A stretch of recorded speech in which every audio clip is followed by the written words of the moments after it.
has to be some common sense. Yes, sir. They have a car stopped at 10th and Ranch, Michael Bryan. We still don't know who pulled the trigger.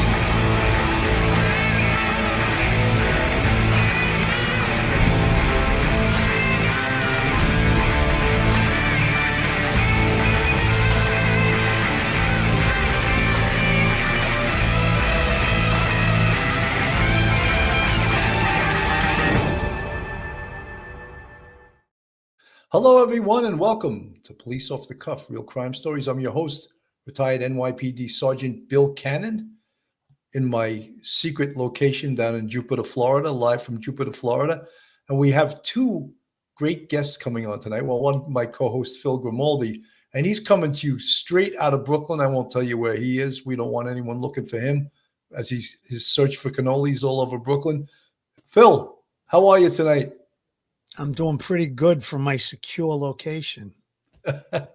That's good, Phil. And we also have a new subscriber, fan favorite, straight out of DA Bronx, Dub Bronx, professor and retired NYPD Sergeant Mike Geary. How you doing tonight, Mike?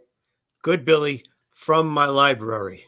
From your live from the library. He's safe in that library. It's a bunker library. He's doing all right. So guys, a lot of professional library. It makes sense. Guys, a lot of new information came out today. Just real timely information.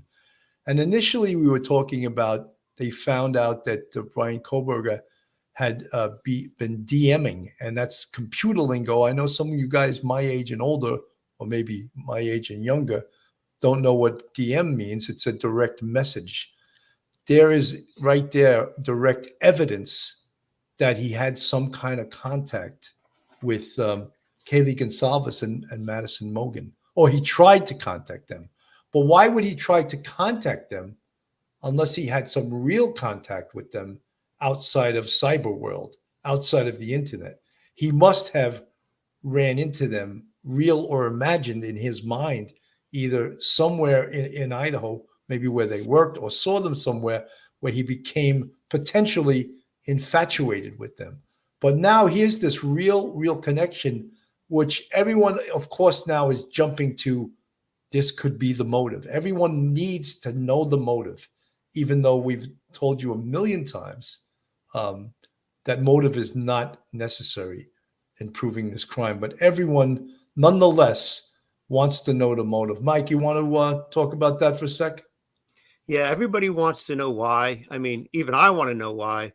But, as an attorney, it's not necessary to prove motive. All you have to prove is that the person had the requisite mental state, what we call the mens rea, and they performed the actus reus, the criminal act. You want to know how, when, who did it, how do they do it, that sort of thing.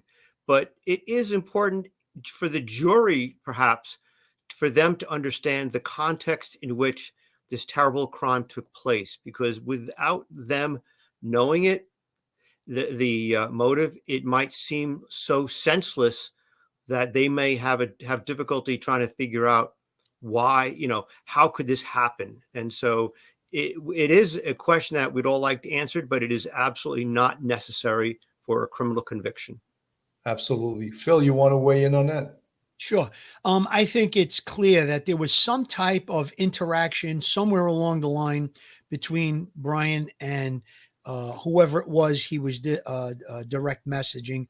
Perhaps it could have been a very, very mild interaction. Let's say he went into the location where they worked and he became infatuated. Somehow or another, he learned the name, found them on the social media site. I believe it was Instagram, and looked them up and sent a direct message. There could be further contact that we don't know about. We know we're getting little dribs and drabs of information from the investigation. We heard that earlier today, the information about the direct message. Then later on, we know that the warrant for the office and the location in Washington where he lived, the off-campus apartment, that warrant was released. That search warrant was released. We're going to be talking about that. So again, we're getting these little bits of information. Perhaps there is some type of a motive within this information. And again, I know that everybody wants the motive. We know it's not required to get a conviction, but when you think about it from the standpoint of a juror sitting on a jury, they want to know what was it that propelled this individual to, focus on and target these victims. So again, it's not necessary. However, I think if you do get the motive, you can come up with some type of, a prerequisite, so to speak, for him targeting them. Then I think it puts it all together, and I think that the jury will understand it a lot better. Mike, we spoke off the air about building a case one brick at a time, like building a house one brick at a time. And of course, everyone with this case has been so no one has any patience. Everyone wants to know everything yesterday. And as things start coming in slowly, as I said, let's build this case one brick at a time, like we build a house one brick at a time. And it's starting to come together. And slowly, however, it's being argued in the media, it's being argued on television, and it's being tried already before the case is 6 to 9 months away, probably more like 9 months away from even going to trial. What do you think, Mike? Yeah, I think one of the I like to piggyback on what Phil said and answer your question with the instant messaging, direct messaging. I'm sorry, on Instagram. I think it's really important, and it's one little piece, one little brick in the wall to build the case against Bryan Kohberger, is because it appears that the messaging, the direct messaging, began around the end of October. And so that's October, we'll just take roughly October 24th, something like that, around that day. I'm not sure the exact date. And then the homicide, the quadruple homicide, took place November 13th. And during that little 3-week window, that began the reconnaissance that we've talked about numerous times, driving past the location on a dozen times. So it appears that the reconnaissance didn't begin, as from what we know right now, it appears that the reconnaissance and aiming for this apartment and the infatuation and driving around did not begin until after the direct messaging, which to me proves that this wasn't some sort of random thing that he did, that in the beginning of the semester, he didn't know them. And then he comes to know them in his mind somewhere in late October. And then within 3 weeks, he's driven past the home about a dozen times, and then he executes them. So I think that's a tremendously Mike, important. Yeah. Mike, I don't mean to interrupt, but I think that he was spotted with his cell phone was pinging the area of the house all the way back to August. So perhaps he did have some type of, connection with them, at least to the location, based on his cell phone patterns going back to August. There were 12 different times when the phone pinged in and around the area of the home. So there was some type of surveillance, or he was in the location. We're thinking it's surveillance, that he was doing the recon early on. Perhaps when he first got to the location, to the area, to Washington for the semester, he may have had an interaction, or perhaps there was a party at the location and he knew about it. A lot of times these kids will have a party and they'll post it either on social media, or they'll put it at one of the fraternities. So again, that may be how he came upon them. And then the direct messaging happened obviously later on, like you said. Today's news report said it was 2 weeks before the murders took place, approximately. So you're right. All right, guys. Let me get this report from Law and Crime on here. Police seized Bryan Kohberger's apartment the day that he was arrested for the murders of 4 University of Idaho students. I'm Anjanette Levy, and thanks for joining us here on Law and Crime. The search warrant for Bryan Kohberger's apartment in Pullman, Washington was unsealed just a short time ago. This came as a little bit of a surprise because this document was supposed to remain sealed until March 1st of this year. When sealing the document, the judge said he believed it could endanger the investigation, or possibly the victims in this case, or possibly end the investigation early if the documents were made public, possibly tipping off the suspect. Kohberger, of course, was arrested in Pennsylvania at his parents' home on December 30th for the murders of Maddie Mogen, Kaylee Gonsalves, Xana Kernodle, and Ethan Chapin at their home on King Road in Moscow, Idaho, back on November 13th. For weeks, the community was terrified. They were frightened because it appeared a killer was on the loose, and it looked like there weren't any suspects. But we later learned that police kind of had eyes on Bryan Kohberger at the beginning of or the middle of December. So let's take a look at what investigators acted from Bryan Kohberger's apartment when they executed that search warrant back on December 30th. The return for the search warrant says one glove along with a Walmart receipt with one Dickies tag, 2 Marshall's receipts, a dust container from a Bissell Power Force vacuum, 8 possible hair strands, 1 Fire TV stick with cord and plug, 1 possible animal hair strand, and other possible hairs, and a possible hair strand.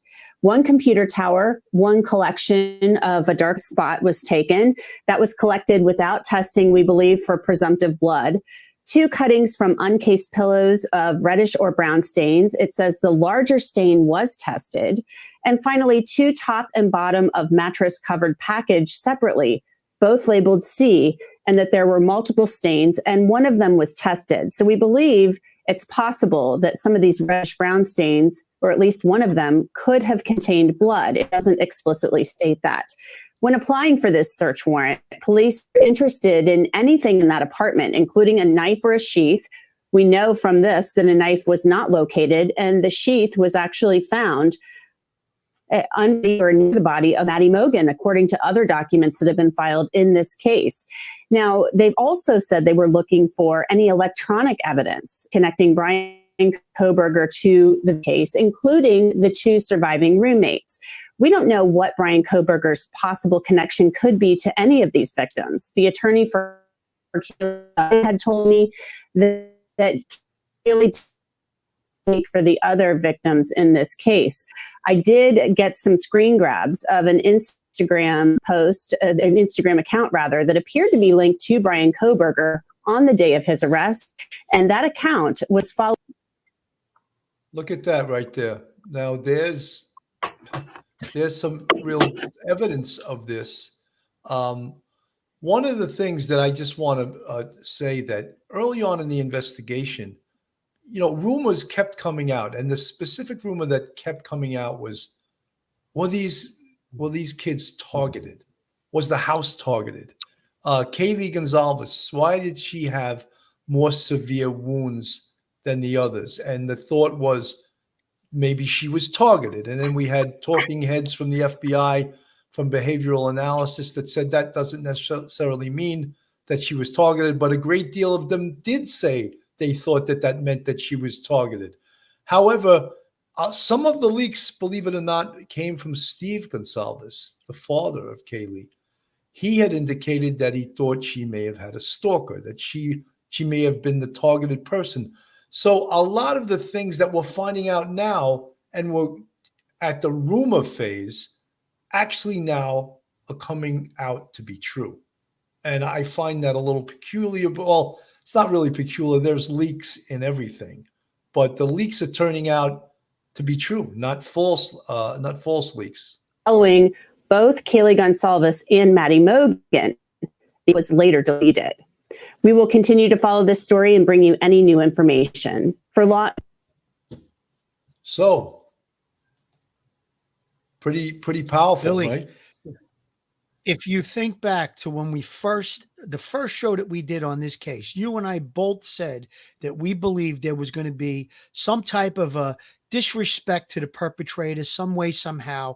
I almost could feel that this is coming true, what we said, that he may have had some type of interaction, perhaps trying to follow them on social media, and they rejected him. There may have been an advance, or trying to get a phone number, something like that.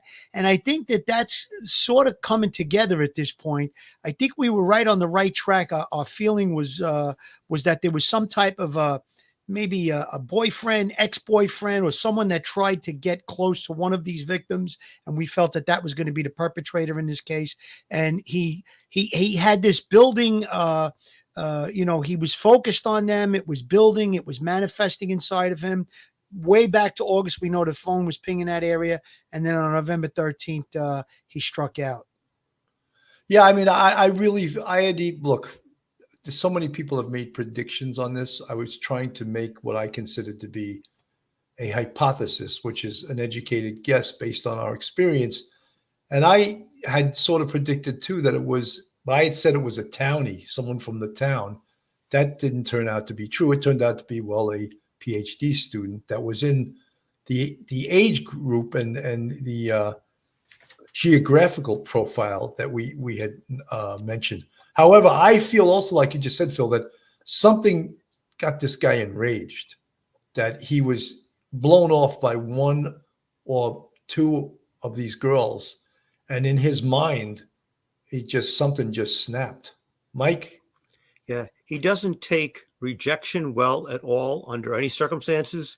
When there was a particular bar he'd frequent, I think it was in Pennsylvania, where he actually was told that he wasn't welcome because he was trying to talk up the waitresses, but he was getting very personal. And then when he was rebuffed, he called at least one of them a bitch. And he was told basically, you know, we'd rather you not frequent this place anymore. And, you know, that's part of it. He's been rejected by a lot of people over the course of the last 10, 15 years of his life. And it finally, as Phil said, it built up to a point where it boiled over. He gets to maybe Washington, you know, and maybe he's figuring, okay, I can start all over again here. And he strikes out. And I think Phil's on the right. Phil and you are both on the right track.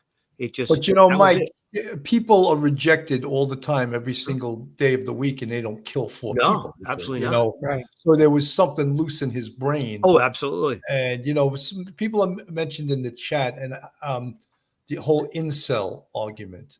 And I did 27 years in the NYPD, 16 in the Detective Bureau, 10 in homicide. I never heard that term incel before, and it stands for involuntarily celibate. Right. And there's these guys on the internet that troll for girls, and maybe they're ticking time bombs. Phil?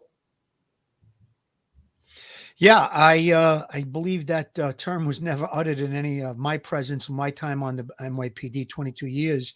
You know, when we describe a sociopath, we talk about how the behavior is extreme, the attitudes are manifesting, and the behavior lacks consciousness. I think Bryan, from what we're getting of his profile, he fits all of those categories. And again, like you said, he was dished somewhere along the way. He was rejected. He didn't take the rejection well, and over time, he just built up this rage. It just manifested inside of him. It got worse and worse. And then once he started to study criminology and study serial killers, I think that's when he got on the path of a homicidal maniac, that he was going to do these things. And he probably was able to have some type of release when he committed the crimes. He became euphoric. And of course, the reason I say that is he asked in the survey that he did for other convicts or people that had committed crimes, what was your feeling before, during, and after you committed the crime? How did you feel?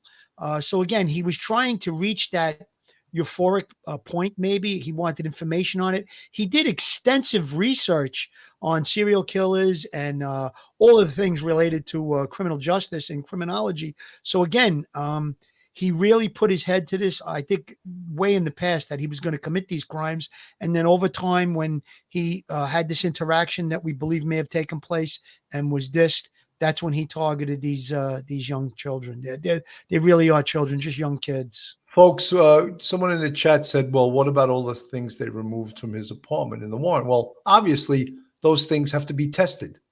There's hairs, there's fibers, there's potential blood evidence. The computer tower, that has to be forensically gone over. That, again, could be a treasure trove of information. If there's any hairs or blood from the crime scene in his apartment, to me, that's, that is one of those things we talk about as smoking gun evidence, as well as I think the knife sheath is also. I know a lot of attorneys are trying to explain that away right now, but sort of hard to explain that away with the guy's DNA on it. Like, how did it get in the bed with Madison and Kaylee, a knife sheath, where they just happened to be brutally stabbed to death? I think that when an attorney tries to make up a story on how that could have got there, it doesn't make much sense to me. Billy, the first thing that is listed as being recovered from that location is the nitrile black glove. That's one of those black latex gloves. Now, the reason I think that they may have taken that glove is because perhaps during the attack, he wore gloves. And if they can recover a black glove with blood on it that matches obviously the victims, and you can say it's consistent with a glove that's found in the apartment, or perhaps there's those receipts they talked about, Walmart and Marshall's. Maybe the gloves were bought on that receipt. And again, these are all the little bit of circumstantial pieces of evidence. Like we said, they all pile up, and it just makes a nice, neat package. That's what I think they may have taken that glove for. Perhaps they want to see if there's any blood on that glove. Maybe he could have one of the gloves back to the location. So again, Absolutely, Mike. What's your that they feelings saw on inside that apartment? Mike? It's one brick at a time, as Phil says. It's the totality of all the circumstantial evidence that the prosecutors are asking will eventually ask the jury to consider. And when you look at it, we'll know a lot more, of course, when the testing is done.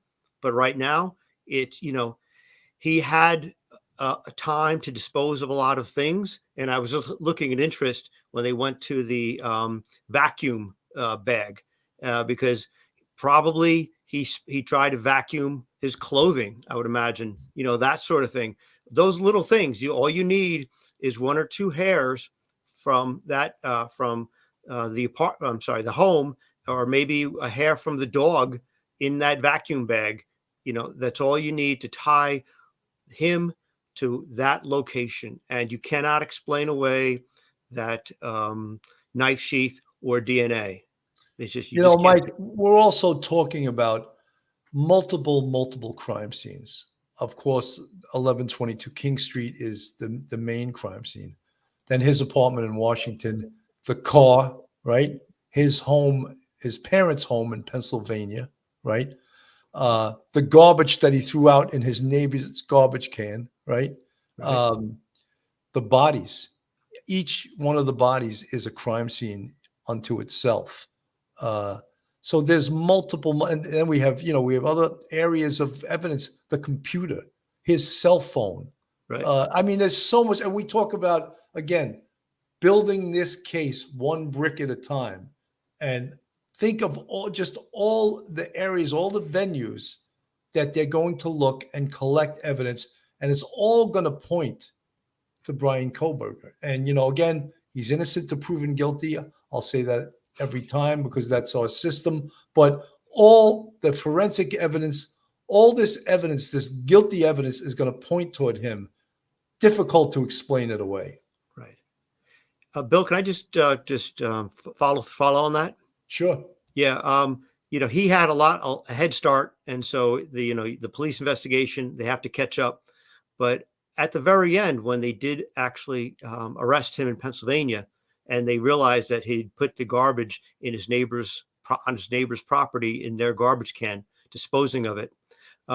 You also have to realize that the Kohberg family's home is actually a part of the crime scene. He was there in that home, and he might have had things in his luggage that he brought it back to the home. He might have hidden things in the woods behind the house. He might have put things in the basement in his home, in different rooms of the house.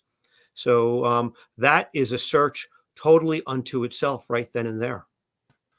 Absolutely. One of the things also we spoke about that about the perpology, and that's a canonism, but studying the background of the perpetrator, and they're going back to his childhood and digging up some of the things from his childhood, and that builds up his background, or the part of the behavioral analysis, which isn't.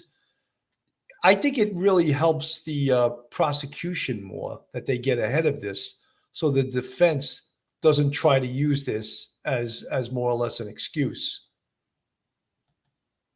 Can it be used against him in court? So it's a little to tell. What we generally classify this type of information as is character evidence.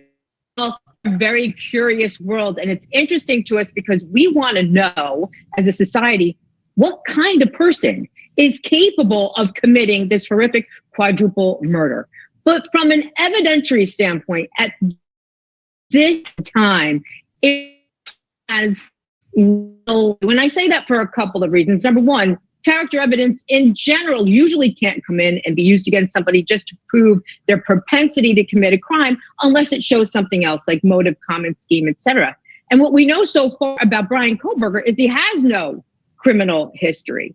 And number two, the fact that he was a depressed teenager, a lot of people are depressed, a lot of people suffer from anxiety, and that doesn't make them a murderer. So at this stage, it's more interesting because it satisfies our curiosity and has a very little evidentiary value yet. The other thing to point out here, Idaho does not allow an insanity plea. Why is that important?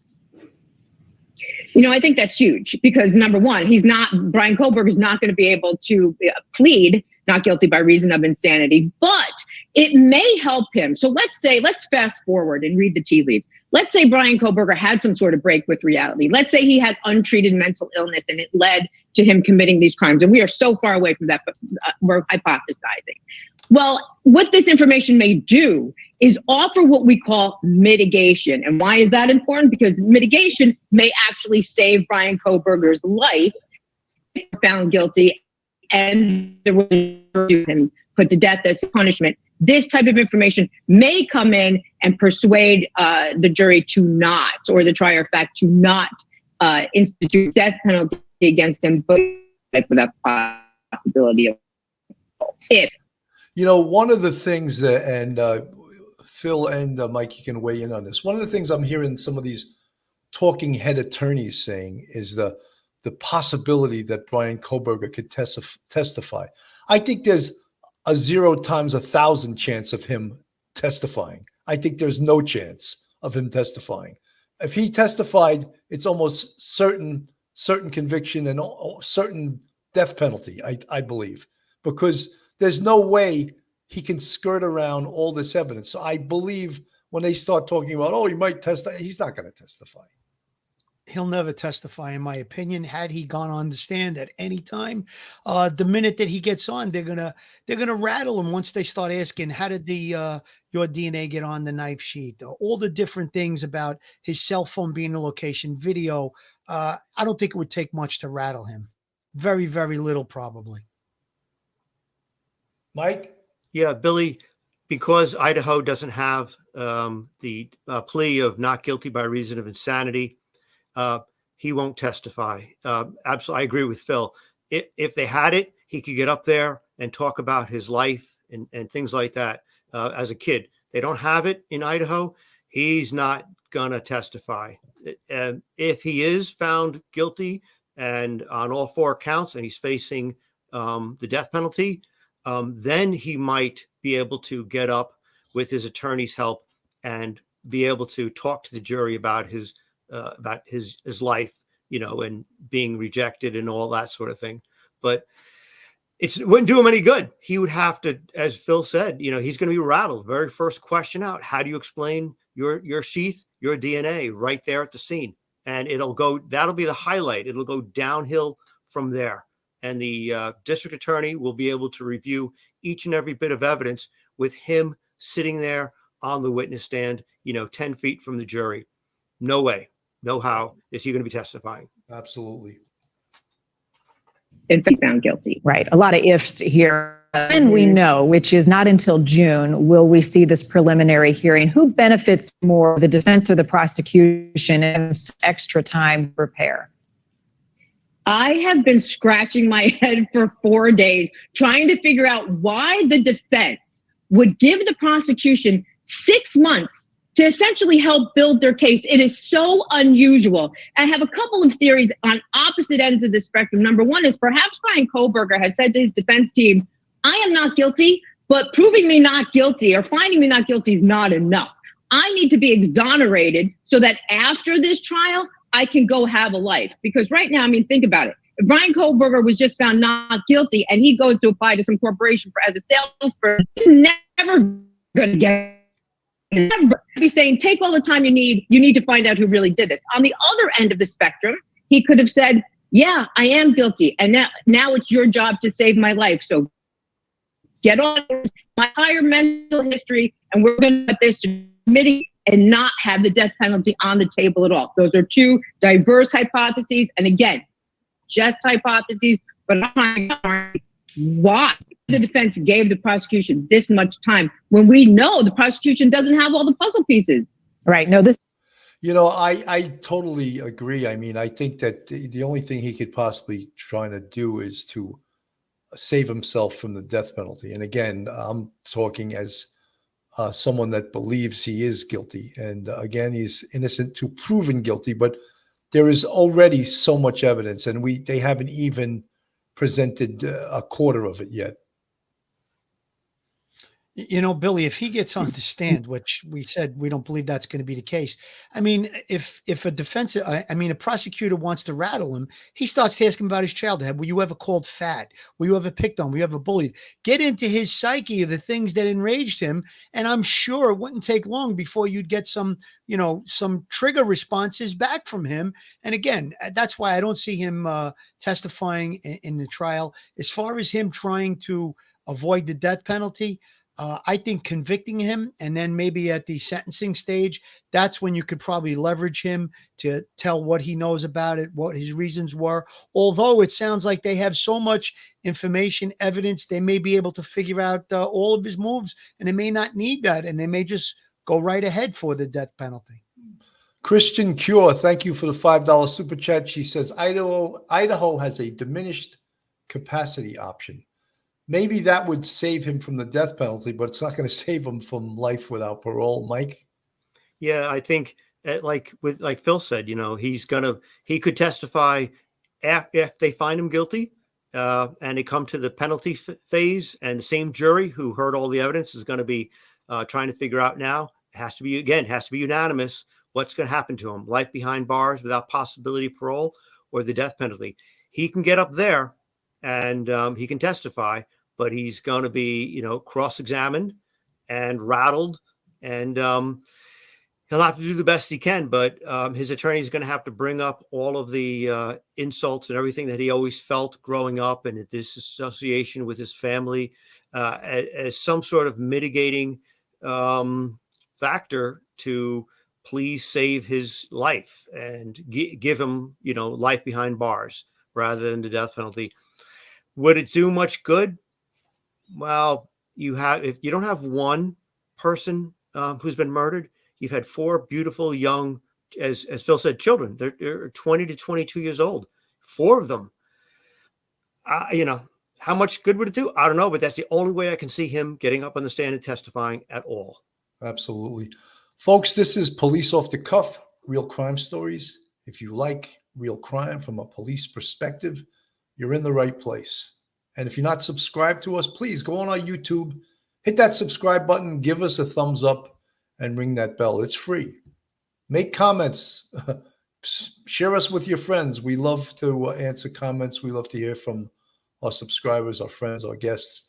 Also, we have a Patreon with 3 different levels if you want to support us. And we also have a YouTube channel membership with 5 different levels. You see the folks in the chat in the green font. They're part of our YouTube family, and we totally appreciate them. This is going to be a many trials has been described. I'm wondering if the surviving who witnessed the killer that the murders took place will be called to the stand in the pretrial or in a trial if it so happens. What do you think?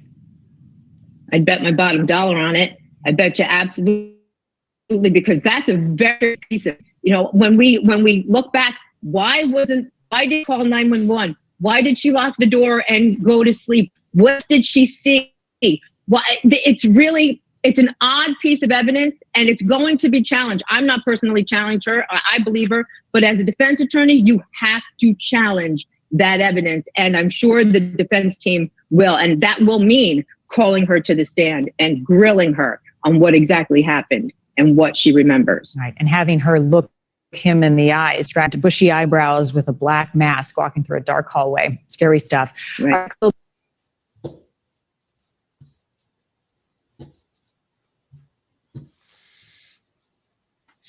think it froze up there, Bill. Oh, Sorry, yeah. guys, a little technical delay there, getting it off the screen. So, we spoke about that. In fact, we had former Brooklyn ADA Michael Vecchione on, who was the chief of the Homicide Bureau in Brooklyn. And he said if he was trying the case, the first person he put on the stand is DM. So he would use her as a prosecution witness. Obviously, maybe the defense is salivating over putting her on the stand, but Michael Vecchione, a seasoned homicide prosecutor, said that he would put her on the stand as a prosecution witness. Think about how powerful that is, Billy. She was present inside the location where 4 people were slaughtered, and she was spared. Her and her roommate were spared, and she has intimate knowledge of the inside of that location at the time that it happened. Now, we don't know whether or not he saw her or didn't see her walk past her, but again, she's going to shed a lot of light on several things: the inside of that location, the fact that he was there, the direction when he left. And she's also going to be able to give face and name and tell us about the victims, make them real people. That's probably what I think Mike was getting at when he said that he would like to call her first, because you always want to establish the victims in the case when you start your prosecution, you start your trial. You want to establish that they were real people. You want to establish who they were. You want to say all the things about them, about their life, about their lifestyle. And, these were college kids, just living the college life, good kids. So it looks like from everything we've seen. And again, now you're humanizing them and you're giving them face. And then also the fact that she was inside the location and the perpetrator walked right past her. Very, very important and powerful. Erica, thank you for the $4.99 super chat. Hey, fellas, love the New York accents as a Texan. I'm shocked every time. 2, they seized Kohberger's Amazon Fire Stick, wondering what info it did have on it. We don't know. They're not putting that information out there. Again, this search. Frank asks right after Erica, hi, guys, did you see the search warrant? Yes, Frank, we started the show actually with it, what was removed and the testing that they're going to have to do on some of these items.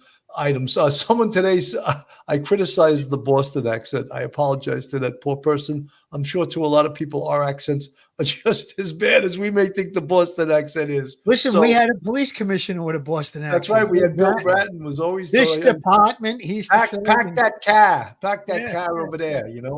That's all right. We like our Boston friends. Yeah. And I'm sure we, to some people, they can't take on New York. Hey, forget about it. Bill, let me make a comment about the Fire Stick, because the first thing that popped into my mind when I saw the Fire Stick was perhaps they wanted to see what he was watching. There's a million documentaries on all these different cable stations regarding serial killers, murders in general. You and I appeared on a show called The Perfect Murder, which paralleled real cases. They did reenactments and stuff. So perhaps if there's a lot of that, he was obsessing on things like that. Again, doing the research on how to be a killer and to kill. Maybe that's the only thing I could think of why they would take something like that, the Fire Stick, just to see what he was plugging into, so to speak. Mike, how important of evidence is your internet search history? We just saw on the case in Boston, the Walsh case, where he was doing things that were searching how to get rid of a 120-pound human body. Brilliant! What a brilliant criminal, Right. And some of the other things he did, obviously, he almost tried to get caught, but thank God this guy did get caught because horrific crime. Billy, it goes to state of mind. It goes to the accused state of mind. Of course, Kohberger's attorneys would say it's irrelevant. It has nothing to do with the homicides because, let's face it, he was a doctoral student in a criminology program studying mass murderers. And the attorney would say, Your Honor, that's irrelevant. You can't put that evidence before the jury. It's overly prejudicial. It will inflame the jury's passions. Many people access these documentaries and they don't kill. He's a student. This is what he does. This is how he's getting his PhD. This is the work he is doing. And so therefore, the defense would have a pretty solid ground for objecting to the introduction of any evidence that may be gathered regarding his viewing habits or even his search engine habits, Googling. Of course, it's up to the judge to decide whether or not that would be overly prejudicial or whether it actually is very important and very relevant to show his state of mind. It could go either way, depending on the depending on the judge. I would hope that the judge would say, you know what? I think I'll let the jury decide how much weight that they will give to it, but we will allow, the results of that, of his searches about what's on those searches, and let them decide it's the weight that they're going to give it in terms of the homicide charges.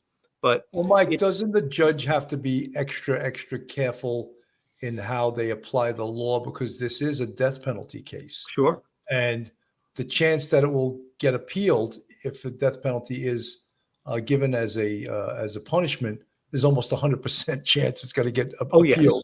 If that's the result of it. Yeah. That's the history of death penalty cases. Death penalty cases in this country wind up costing millions and millions of dollars, and many times the defendant is never put to death. It's almost automatic in every case where it's appealed. I don't know if it's that he has to appeal it, or I don't know. Just I haven't seen anyone get the death penalty and is executed in a short period of time after they're convicted and given the death penalty. It's always years and years, like you said, and then a lot of court challenges and appeals go down the line. EKC, thank you for the $5 super sticker.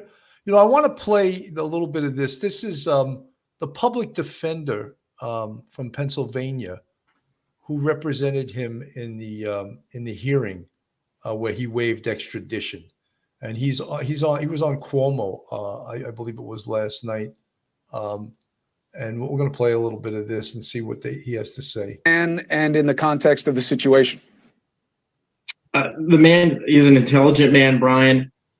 He was easy to talk to. He was aware of the situation. Really, it was a great conversation that we had, given the circumstances of everything involved. You say that he told you he was shocked that he was arrested. How so and why? I believe he was shocked by the moment that the police broke his door down, had guns, unaware that was happening. The arrest, he wasn't expecting it, obviously. To be clear, you drafted a statement with and for the accused. He said, "I will be exonerated." Those were not your words. You agree with his assessment? I agree with what he had said to me, that he would be exonerated, which I believe implicitly that he was innocent. Now that is we're both lawyers. You're just that one. I don't know about that. I do. Your representation, Bill, is to do everything you can to advance his cause under law. That's zealous representation. You do not have to say you believe he is innocent. You can say he's not guilty of the charge. They can't make the case. I think that they're speaking out of school. I don't think they have what they think. There's a whole range of qualifying statements. But innocent is something else. Innocent is that you believe he did not do this. Do I have it accurate? Well, I don't want to put those words in my mouth. He said he was eager to be exonerated, which I believed him to mean that he believed he was innocent. I wasn't judging the case at that point in time. I didn't have the affidavit of probable cause. I knew none of the facts, and I didn't ask Bryan about any of the facts or circumstances surrounding the case either. Okay, that is very important. And I apologize because I have been slapped for the assessment so early in the case. But now that we put out the statement, this is what he told you, and that was your takeaway about how he felt about his own. Very different. I apologize for any other inference. I'm glad we cleared it up. Now, once you saw the affidavit, what do you think now? I said from the beginning, I read it 4 times through before I think I got most of it soaked in. I felt that it was a strong circumstantial case that's likely to possibly based upon evidence I would expect, but certainly holes. Whether or not the prosecution can close those holes is another story for another day.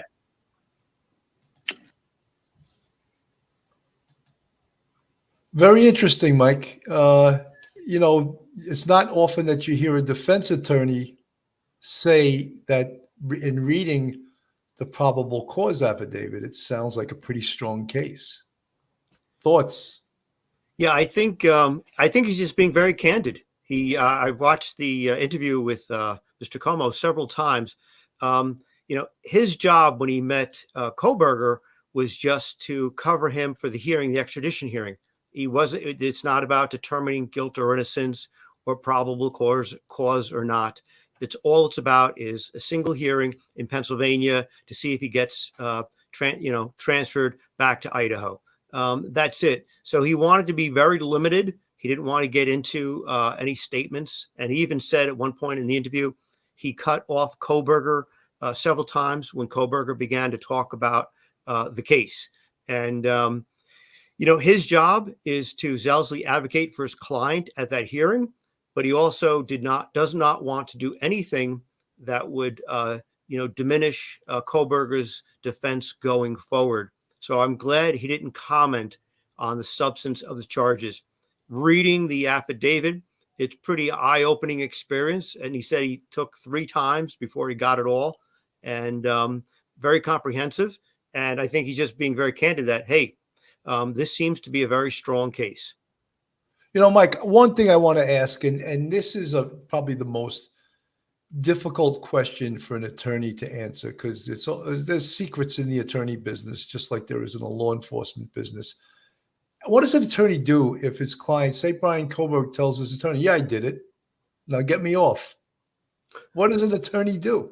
Oh, well, the problem is, now we're talking about at the trial, not the extradition hearing. Let's pretend it's not Bryan Kohberger because there's so much emotion in this. Let's pretend it's any John Q. murderer goes to his attorney and says, "Yeah, I did it. Yeah, I did it. Now get me off." Okay. What does an attorney do at that point? Does he recuse himself? No. The attorney will zealously advocate for his client, you know, as he's supposed to. That's his part. That's his canon of ethics. And he will do so, but to the best of his ability. But he is also an officer of the court. And whatever he says to the judge, you know, he can't lie to the judge. The judge is not going to ask him, you know, did your client, admit to a homicide? But he will do everything in his power to challenge the admissibility of the evidence by the prosecution, to try and sow seeds of doubt, you know, because that's what the prosecutor is trying to prove is beyond a reasonable doubt. He's trying to sow the seeds in the jury's mind that maybe there is some sort of reasonable doubt. The tricky part, it comes when if a defendant who actually has told his attorney that he's actually guilty of the crime, then it's really impossible for that defense attorney to call that witness to the stand, call the defendant to the stand if they want to be called. He can, but he cannot solicit questions that are lies, ask questions that would result in perjury, which is a felony, by the defendant. So it's really very difficult. It's a slippery slope, as you attorneys like to use that term. You're not allowed to let your client lie in open court. That's exactly. So you do everything else that you possibly can do without that. Thank you. Phil said in like 30 seconds, but it took me 5 minutes. Phil's got a walking on the street Brooklyn law degree. Thank you. You know what? I borrowed it from Michael Vecchione when he was on. He went through something like this before. And Bill, I love it. John Q. Murderer. I love it. That's a great canonism because it fits. We use the term John Q. Citizen. Now we have John Q. Murderer. I love it. Christian Cure, thank you for the $5 super chat. She says, "I hope Murphy the dog puts the nail in Brian's coffin," obviously meaning that perhaps some of the hairs in his apartment belong to Murphy the dog. That could be a possibility, and that can't really be explained. Oh, yeah, he takes Murphy out for walks on weekends. I mean, come on. That can't be explained. Number 7 of the evidence recovered, 1 possible animal hair, and then there's 1, 2, 3, 4 other hairs, but they specifically say possible animal hair. I would love it if that is the hair that was recovered from the dog at the location where the murders took place. That would be sensational, and it would just be another piece of evidence, another nail in the coffin of Bryan Kohberger. You know, Phil, earlier it was listed there was a certain type of glove. You said there was like almost like a rubber glove recovered, right? Nitrile black glove. Yeah. So, yeah, because someone mentioned the glove that was recovered within the fenced area of the crime scene. That was like a winter type glove. Yeah, that was like a leatherish glove. That was right. Not, so that wasn't even anything. A nitrile glove's like a rubber glove. It's a black rubber glove. Is about the simplest way to explain it. Well, that someone would wear to try to protect their fingerprints because they didn't want. Mechanics wear them. Yeah, it's to protect your hands. But perhaps he was wearing. They believe he was wearing these during the homicide. And again, if they do recover gloves and they recover the clothing he was wearing. Again, there was receipts there, something to do with from Walmart. Dickies. Dickies is a clothing line that's like work clothing. Perhaps they believe he was wearing that during the murder and discarded it. So all of these different things that were recovered from there could play instrumental roles in the prosecution case. Absolutely. Forward. Susie Chapstick, thank you for the 199 super chat. Susie, we went over the whole the search warrant in regards to the things that they recovered and some of the tests they would have to do on the evidence recovered. So we're not going to redo it, but just we did go over it, or actually we started the show with it. I want to play a little bit of this video. It just shows where the case has been and where it's going. 2022, these 4 universities were discovered stabbed in their home in Moscow, Idaho.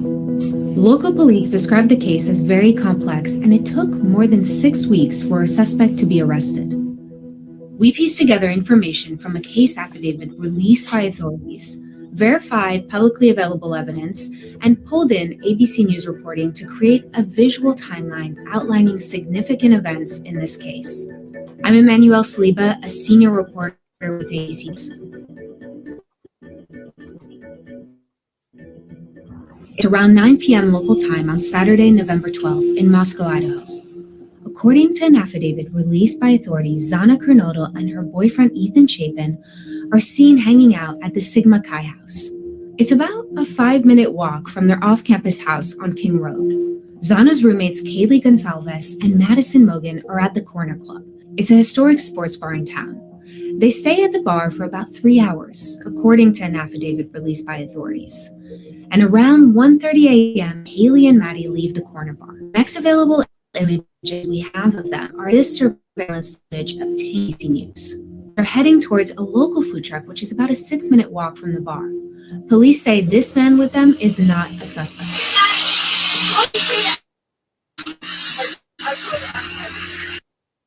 You know, I just want to talk about how, as we watch some of these images from this case, about all of the different things that was being suggested while this case was going on, how many people became suspect numero uno, how many there were, and how many people that the internet and even the mainstream media pointed out as, how was he cleared so quickly? And if he's cleared, remember this? If he's cleared, does that mean he's off? Because I think it was a boyfriend. Someone left and went to Africa or something. Everyone was bent out of shape that he was the killer, you know? And it's just showing where this case was and a lot of the lunacy connected with it. You guys have no comment on that? I'm surprised. No, I thought you were going to play the video again. Okay. Yeah, I'm going to, but I thought you'd comment. Yes, let me comment real quick. The thing with Adam, you know, again, people would be suspicious of that. I get it. I would be too. But after you start the investigation, perhaps it was able to identify who Adam was, and perhaps it was easy to figure out what they were talking about, and you can discount it. Now, that doesn't mean, as we said numerous times ad nauseum in the past, that if we develop further information down the line that Adam is possibly involved in this thing, he now becomes a suspect again. But I think the reason that they discounted it in the early stages of this was it was very explainable at the time. They may have contacted Adam and they may have interviewed him and he had a rock solid alibi. So they said, all right, he's not involved in it. Could be that or some other things that could have led the police to say that he's not involved in it. Well, I remember the people that got the most upset about people being cleared was the mainstream media. They were freaking out. They were like, how did they clear him? What if he's the, and we were like, calm down. If he's implicated later on, they can bring him back in. Doesn't mean he's out of the trick bag, as Phil would say, right? Absolutely. Michael Geary, you have anything to say with your educated thoughts? I just think a lot of people hear the phrase, someone's cleared, as almost as if they are now immunized from any sort of prosecution. It just means that if a person is cleared, and we don't even like that term half the time, but it means that for right now, they have an alibi, and we're going to check it out to see if it holds up. If it holds up, great. We'll put that file aside. But if it doesn't, they can be brought back into the case. But people, I think a lot of people have, they're unsure of what the expressions that we use, what they actually mean. Absolutely. Steve McGarrett, thank you for the $4.99 super sticker. I want to play a little more of this. I'm not going to play the whole thing, but it's sort of fascinating to look back and to see where we were over 2 months ago, November 13th, and where it's going right now. Pretty amazing. This is the Grub Truck. They have been streaming live on Twitch since about 10 p.m. And around 1:41 a.m., we see all three of them walk into frame. Matt and Kaylee order. Have a good night. Hi. Welcome back. Thanks. I think I would like to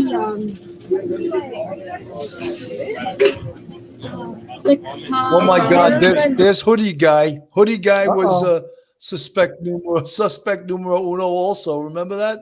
Oh my God, he did it. Let's lock him up right now. It's like guys. I know I'm being sarcastic. I'm doing that purposely because in investigation there has to be patience. There has to be patience, and there has to be following and believing in the evidence. And during this case, there was so many suspects that you can't even list them on a scorecard. Okay. Cool. Thank you. Absolutely. How many more do you need? That's the second one? Awesome. Don's mom. $10.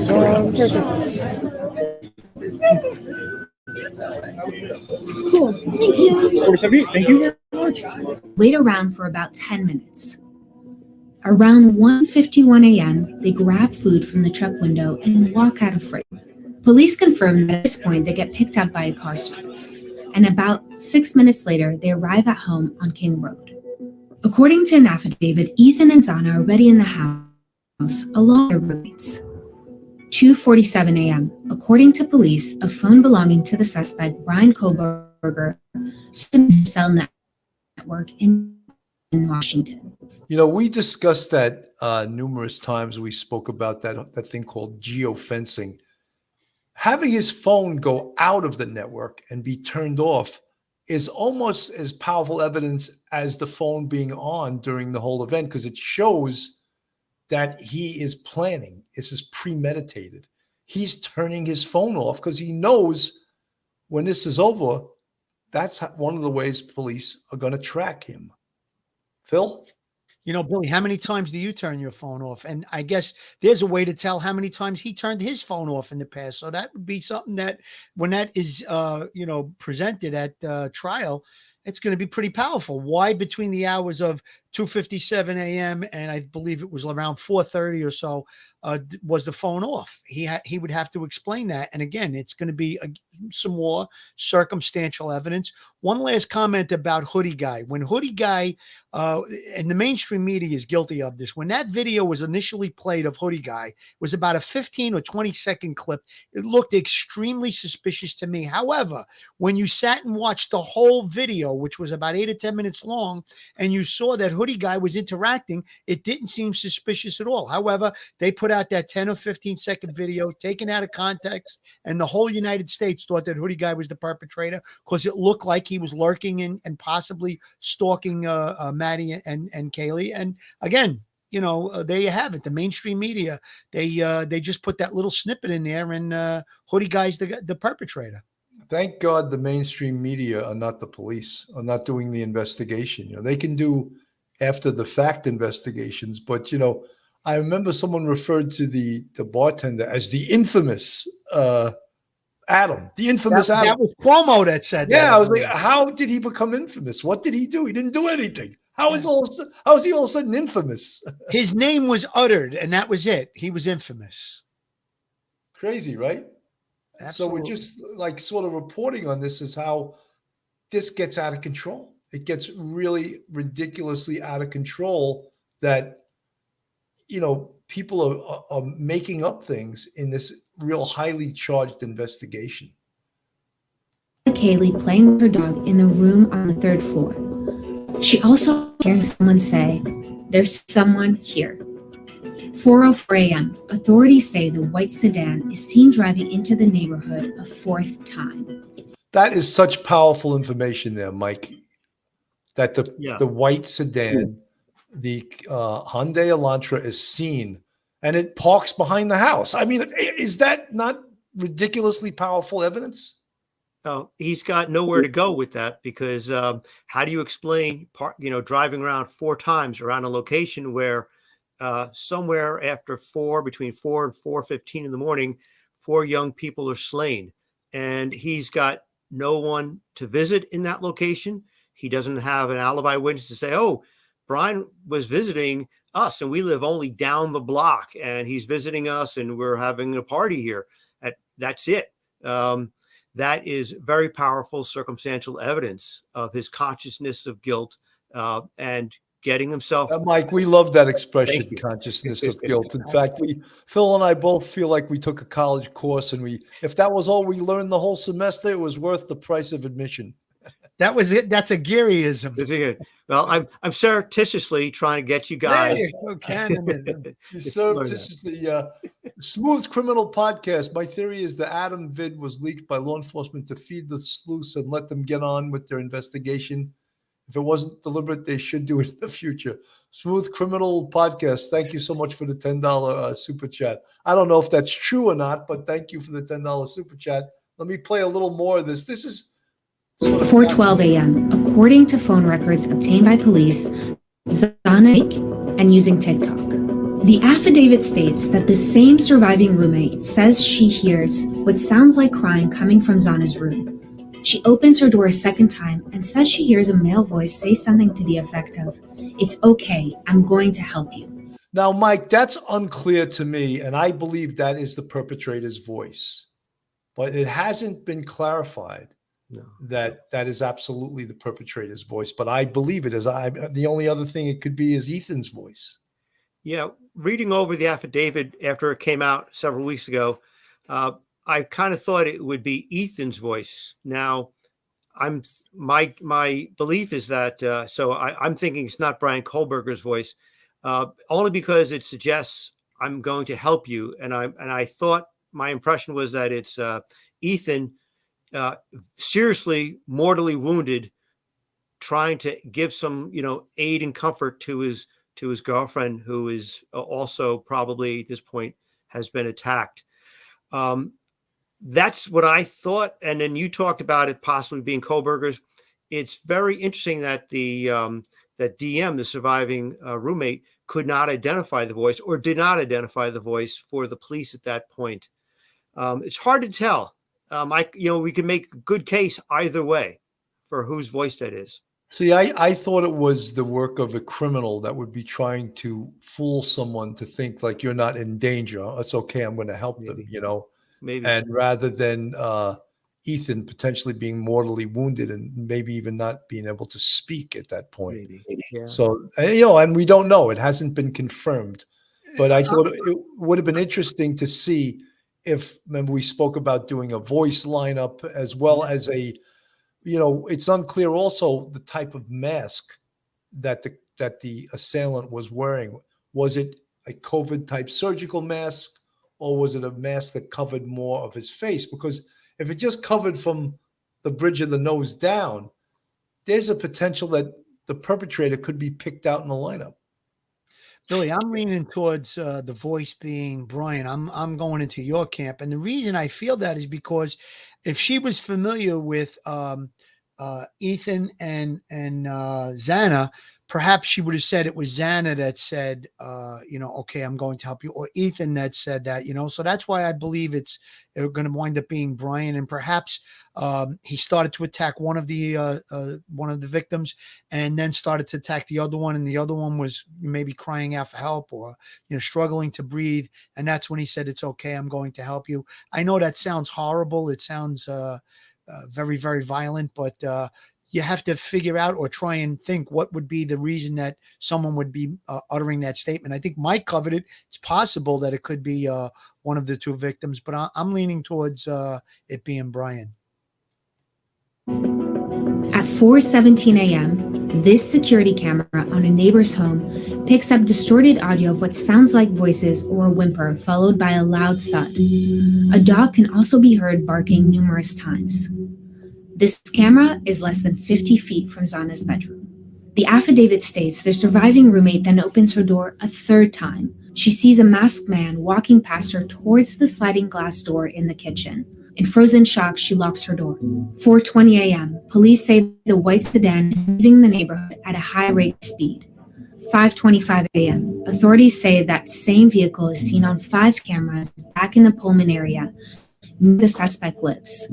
And then, between 9:12 and 9:21 a.m., police say data collected shows the suspect's phone appearing near the scene of the murders. About 8 hours. That is one of the craziest things in this case, is that the perpetrator goes back to the crime scene, but it's not unheard of. And many serial killers return to the scene of the crime, and it's part of their thrill. It's almost a voyeuristic activity that they go back. It's almost like in the same vein as taking a souvenir or a trophy from the crime scene, returning back to the crime scene. It's almost unimaginable, but we've seen it in the history of murders. And if you study murder and homicide, this is not an unusual activity. I believe he was returning to the scene and expected to see a large police presence, and he was probably quite surprised that there was no large police presence at that time. Absolutely. Mike, you got to have a comment on this. And we see this also too with arsonists. They get off on seeing all of the police, the firemen. In this case, there'd be ambulances, there'd be police cars all over the place, there'd be people crying. Things would be roped off, cordoned off. This is the thrill, the satisfaction that he gets by pulling off this sort of action. He's got that thrill of it and the adrenaline, but the final bit is the cherry on top of the sundae is seeing all of the grief and all of the emergency equipment there and knowing that he did this. Very, very chilling, very, very chilling. Absolutely. Snug with Pug, thank you for the 449 super chat. All you guys that are in the chat, thank you so much for watching us tonight. Thank you for being supporters of Police Off the Cuff Real Crime Stories. This is, fascinating new information as this case goes forward. There's going to be a lot more new evidence and new information coming through in this case. After the killings, a 911 call reports an unconscious person at the scene of the crime. Shortly after, Moscow police discover the bodies of 4 students. The facts of the case that we know right now. November 16th, police reveal the 4 victims were stabbed to death. The 4 were stabbed with a knife, but no weapon has been located at this time. We are eternally grateful that we spent so much time with him. This is Ethan's mom on November 30th at a vigil honoring her son and the 3 other victims. That's the most important message that we have for you and your families, is to make sure that you spend as much time as possible with those people, because time is precious and it's something you can't get back. Powerful. That lady is a great lady. Ethan Chapin's mom. I mean, the strength that she had just to go in front of an audience like that and speak and honor her son, just incredible people. In the same way that Steve Gonzalez is a strong father representing his daughter and just in unbelievable grief that none of us can even imagine. and to have to now, of course, live through this. And this is going to take probably at least a year for this case to go through. And we can't even imagine that much of just having to live with this. Just imagine having to live with this for a whole year. And then it's not over. It's never over. You lost your child. They say there's nothing like it, that a parent will never, ever get over the loss of a child. It's just so heart-wrenching to watch that. It choked me up watching that woman speak about her son like that. And we know that he was one of three, a triplet, and they returned to school recently. And then this family is going to go through more trauma, and all of the families as time goes on. I'm sure that reading what they read today with these affidavits that were released, the fact that they may or may not have known about the direct messaging between Kohberger and the victims. So again, they're going to get so to speak, the Band-Aid pulled off the wound quite frequently over the next couple of years, as it may take a year or two for this whole trial to play out. And my heart goes out to them, and God bless them, and keep them in your thoughts and prayers. These people are suffering tremendously. Kristen Cure, thank you for the $5 super chat. Dickies makes a black COVID mask and those black nitrate gloves. Well, Kristen, one of the things they're going to do is they're going to look at his financials and his credit cards and his debit cards and see if he bought any of these items prior to the murder. And I don't think they recovered a mask in the warrant in his apartment. We don't know what they recovered at the warrant in the Pennsylvania home of his parents. But look, we expect to hear about a great deal more evidence. And this was just a surprise today, that first of all, the Instagram, the instant messaging, the direct messaging, that was a surprise. And then for the warrant on his apartment to have been unsealed and us to have found out what they had recovered during that. We were a little bit not prepared for it. Phil, just want to go through the Joe Murray. Joe Murray, attorney at law. Have you found yourself in a jam? Are you in need of legal counsel in the New York area? Do you need a victim's advocate? Well, Joe Murray is your man. He's not only an experienced trial attorney, he's also a retired 15-year member of the NYPD. He literally knows both sides of defense. His website is jmurray-law.com. His telephone number is 646-838-1702, or you could email Joe at joe@jmurray-law.com. Joe's a big supporter of police off-the-cuff real crime stories and a tremendous trial attorney. Excellent. One of the things I just wanted to, as we're nearing the end of the show, is, does this say the evidence of the direct messaging, does it now confirm, you think, the fact that he was targeting two of these girls? That it shows that he had prior contact, even if it was unreciprocated contact, that he contacted them and maybe they didn't respond. But in his mind, that could mean a great deal of things. So is this sort of almost like a confirmatory that he was targeting these girls? In my opinion, I believe it to be so. I mean, you saw the Instagram post where the reporter at the video that you showed said it was taken on I believe the day of the arrest, or perhaps the day of the murders. He's following Kaylee and Maddie. So he had to have a reason for following them. I mean, you don't just pick people out of a hat and decide to follow them. There has to be some reason. So I think that this kind of confirms the contact before the murders, in my opinion. Chris May, thank you. A new member to our YouTube. Chris May, thank you very much for joining our YouTube channel. Very much appreciated. We'll try to make you proud and make you happy that you're a member. Mike, what's your feelings? I think it, as Phil said, it's pretty good evidence, the direct messaging and the following of those two girls, because the two of them are, and end up being homicide victims. The only thing there that I could say on the other side of the coin, because I always like to look at things from both sides, is that if Ms. Gonsalves and Ms. Mogan had been followed by numerous people, perhaps being very sociable, But other than that, it's going to be left up to the jury to determine how much weight do they give to that bit of evidence. It's going to come into trial, and it'll be up to them to determine, as they are the triers of fact, how much weight do they give it in the end.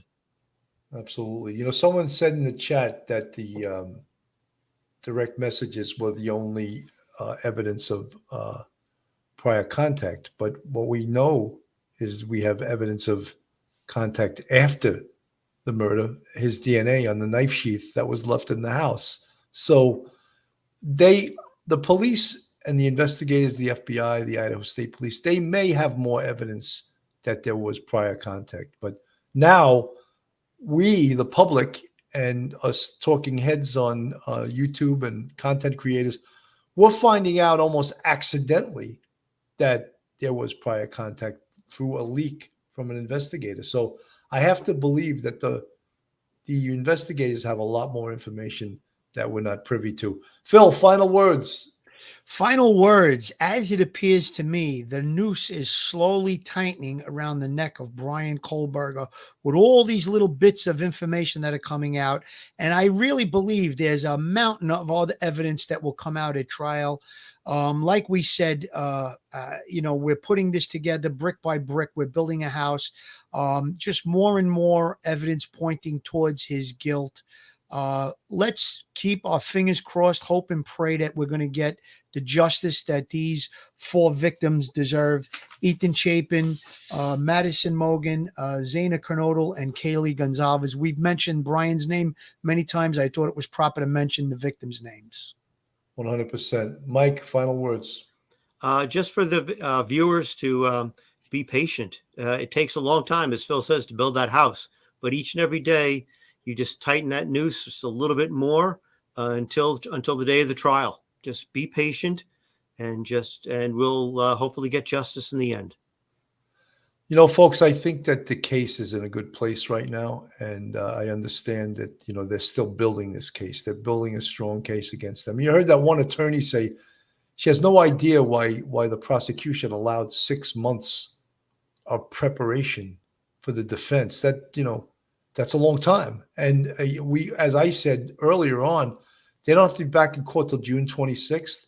And I think the first thing they're going to do on June 26th or sometime that week is to ask for a stay till September. I guarantee that's going to happen. Almost guarantee. And the judge will probably allow it because no one's going to want to work through the summer. So, folks, I just want to thank everyone for listening. This is Police Off the Cuff, Real Crime Stories. Have a safe night, and God bless everyone. Stay safe, everyone. Take care, everybody. One episode